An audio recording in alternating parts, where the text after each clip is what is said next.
तो जैसे हमारा टॉपिक इसमें चल रहा है रेजिस्टेंस, प्रतिरोध। अगर हम इसमें थोड़ा सा और जानकारी ले लेते हैं कि प्रतिरोध के बारे में और क्या क्या जानना है हमें ज़रूरी। अब इसमें आगे बढ़ते हैं। तो जैसे आपका ओम्स लॉ से ही सब कुछ जुड़ा हुआ है, V is equal to I R जो होता है। ओम्स लॉ तो बेसिकली आपका हो जाता है कि V is directly proportional to I, ठीक है। लेकिन अब इसमें और कैसे क्या समझना है, यहाँ पर जो R एक कांस्टेंट आया है इसको हम कहते हैं किसी भी कंडक्टर का प्रतिरोध। अब R की वैल्यू अगर आप यहाँ से निकालते हो तो क्या आ जाएगी, R की वैल्यू अगर आप यहाँ से निकालोगे तो ये आपका V/I हो जाएगा।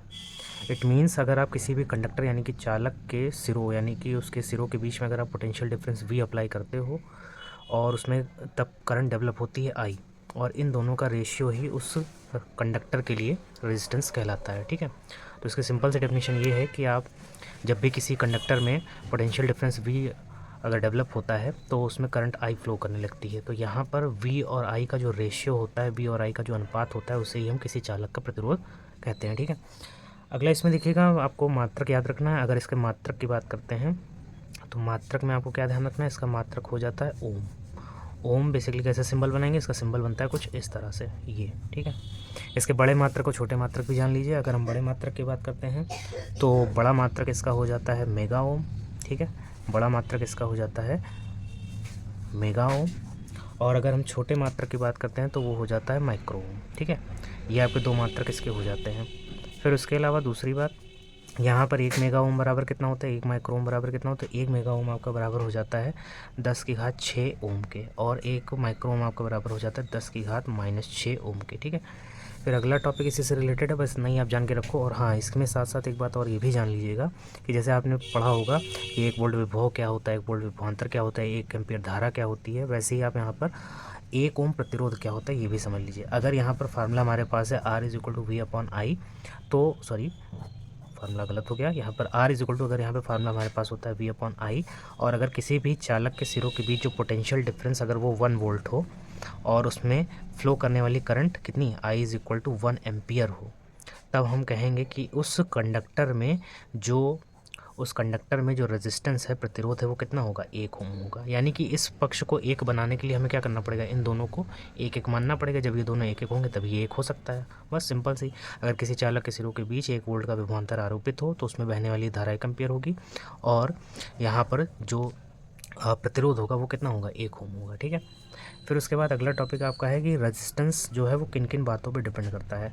तो रेजिस्टेंस के लिए अगर हम मेनली बात करें तो रेजिस्टेंस का मतलब मैंने आपको बताया था कि इसका मतलब क्या होता है, रुकावट। किसके मार्ग में रुकावट, प्रतिरोध का मतलब है विद्युत धारा के मार्ग में रुकावट। अच्छा, दूसरी बात, अब अगर प्रतिरोध किन किन बातों पर निर्भर करता है तो सबसे पहली बात, जो भी आपने वायर लिया है उस तार की लंबाई पर, सबसे पहला तार की लंबाई पर।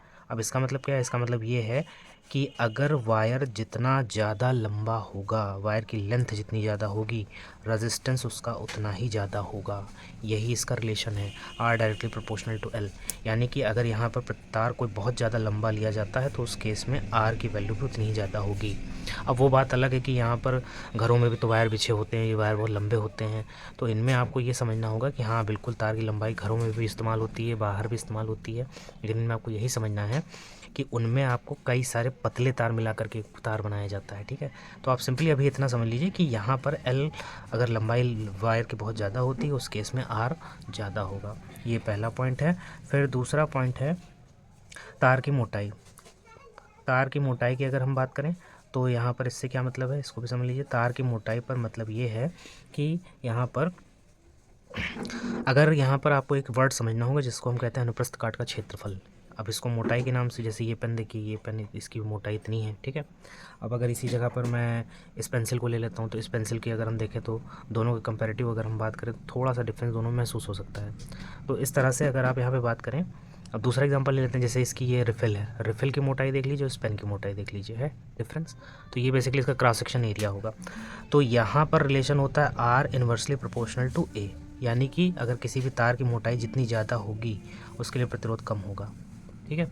और अगर यहाँ पर इसी का उल्टा कर दिया, अगर यहाँ पे A कम होता है तो इसके लिए R की वैल्यू ज़्यादा होगी। फिर उसके बाद तीसरा पॉइंट आता है तार के पदार्थ पर, तार को किस चीज़ का बनाया गया है।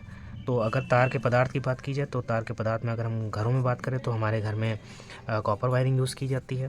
तो तार का पदार्थ जितना ज़्यादा अच्छा होता है अब यहाँ पे जानते हो तार के पदार्थ के कैसे निर्भरता समझेंगे, कैसे प्रतिरोध इस पे निर्भर करता है। इसका मतलब ये है कि अगर आप एक कॉपर वायर लीजिए और एक आप एल्यूमिनियम वायर लीजिए, ठीक है, और दोनों की सेम लेंथ लीजिए, सेम लेंथ, सेम मोटाई, सेम लेंथ, यानी कि ये दोनों आपस में ये भी बराबर हो, ये भी बराबर हो, तो जानते हो अंतर क्या है, दोनों का जो रेजिस्टेंस आएगा वो अलग अलग आएगा, यही इसका मतलब है, ठीक है।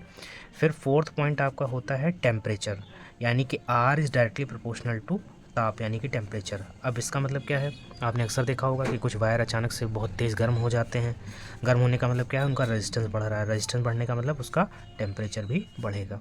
तो ये आपके 4 ऐसे पॉइंट हैं जो आपके बहुत इंपॉर्टेंट हैं कि आर यानी कि प्रतिरोध किन किन बातों पर डिपेंड करता है, ठीक है। फिर इसके बाद आपको इसी पे बेस्ड न्यूमेरिकल मिलेंगे। न्यूमेरिकल आपको कैसे मिलेंगे, कहेंगे कि अगर किसी तार की लंबाई को 2 गुना कर दिया जाए और उसके अनुप्रस्थ काट के क्षेत्रफल को आधा कर दिया जाए तो उसके प्रतिरोध पे क्या असर पड़ेगा। क्वेश्चन आपके ऐसे होते हैं इसके, ठीक है। ये क्वेश्चन जैसे आप ऐसे और एग्जांपल के तौर पे कि किसी तार की लंबाई को आधा कर दिया जाए, उसके अनुप्रस्थ काट के क्षेत्रफल को 3 गुना कर दिया जाए या 2 गुना कर दिया जाए तो प्रतिरोध पे क्या असर पड़ेगा, यही इसका क्वेश्चन बनता है, ठीक है। अच्छा, अब यहाँ से एक चीज़ फटाफट और देख लीजिए जाते जाते।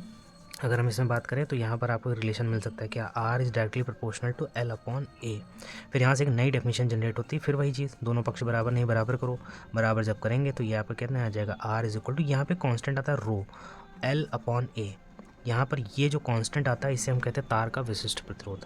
ये आपका प्रतिरोध होता है, इसे हम विशिष्ट प्रतिरोध कहते हैं। यहाँ से एक फार्मूला आपको सीखना है, रो इज इक्वल टू, ये आपका हो जाता है R A upon capital L. ये फार्मूला आपको यहाँ से सीखना है। तो अगर आप तार के प्रतिरोध की निर्भरता को देखें तो यहाँ से ये पहली और ये दूसरी क्वेश्चन बनती है, आप इसको कंबाइन करके एक नया फार्मूला और एक नई डेफिनेशन आपके लिए आ जाएगी जिसको हम कहते हैं तार का विशिष्ट प्रतिरोध। ये होता है सिंबल रो, रो मैं बार बार बोलता हूँ, उसका सिंबल का नाम है रो, ठीक है। चलिए फिर नेक्स्ट वीडियो में और भी बातें होंगी, बाय।